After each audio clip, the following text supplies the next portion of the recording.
یہ تو ماننا پڑے گا کہ تحریک انصاف کی تاریخ ہے کہ وہ انتخابی نتائج کو تسلیم نہیں کرتی. وہ چاہے حکومت میں ہو تب بھی تسلیم نہیں کرتی. حکومت میں ہو تو وہ اس وقت اپنی اسٹیٹ کی پوزیشن سے بدترین ریگنگ کر کے اس کو پھر اپنی طرف سے اس کے لیے وہ صورتحال اگر الیکشن کمیشن پوچھے. ڈسکا کے الیکشن کی اگزامپل آپ کے سامنے ہے. ڈسکا کے الیکشن کی جو پروسیڈنگز عمر عطا بندیال صاحب کی کورٹ میں ہوئی تھیں وہ آپ کے سامنے ہیں. اور اس کے بعد جو سوشل میڈیا پر جو کیمپین چلی تھی, مجھے یاد ہے کہ اس میں عمر عطا بندیال صاحب, ان کی فیملی, ان کے بچوں کا, ان کی خواتین کے نام, ان کی تصاویر لگا کر باقاعدہ طور پر ایک میلیشیس کیمپین, ایک ہیٹ کیمپین, ایک تھریٹننگ کیمپین اس وقت کی گئی کہ عمر عطا بندیال کی کورٹ, سپریم کورٹ جو تھی, وہ فیصلہ کیسے دے گی اور الیکشن کمیشن میں جو اعتراضات اٹھائے گئے تھے وہ فیصلے کیسے دیں گے. ان سب باتوں کو سامنے رکھتے ہوئے میں آپ کو اس طرف یہ بھی باور کرانا چاہتا ہوں اور آپ کو یاد کرانا چاہتا ہوں کہ جب یہ معاملہ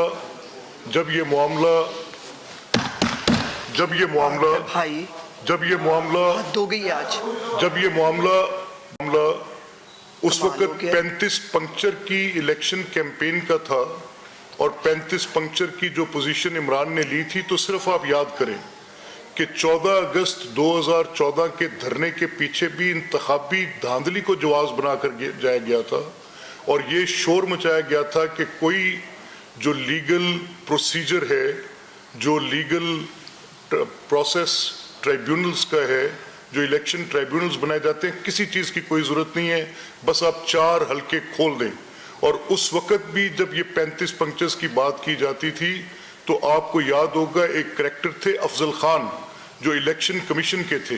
ان سے بھی ایک فیبریکیٹڈ, ایک بالکل مکمل جھوٹی کہانی اسی طرح کی جس طرح کی کل ایک موصوف جو کمشنر پنڈی تھے ان سے منسوب کرے جن کا تعلق کوئی نہیں. اسی طرح وہ افضل خان نان پارٹی تھے, اسی طرح یہ کمشنر نان پارٹی ہیں. نہ یہ کسی سٹیج پر آر او ہیں, نہ یہ کسی سٹیج پر ڈی آر او ہیں, نہ ان کا الیکشن کے پورے پروسیس سے کوئی تعلق ہے, نیدر ان کی کوئی آفیشیل کیپیسٹی میں الیکشن کمیشن آف پاکستان کے ساتھ کوئی انٹریکٹیو پوزیشن ہے,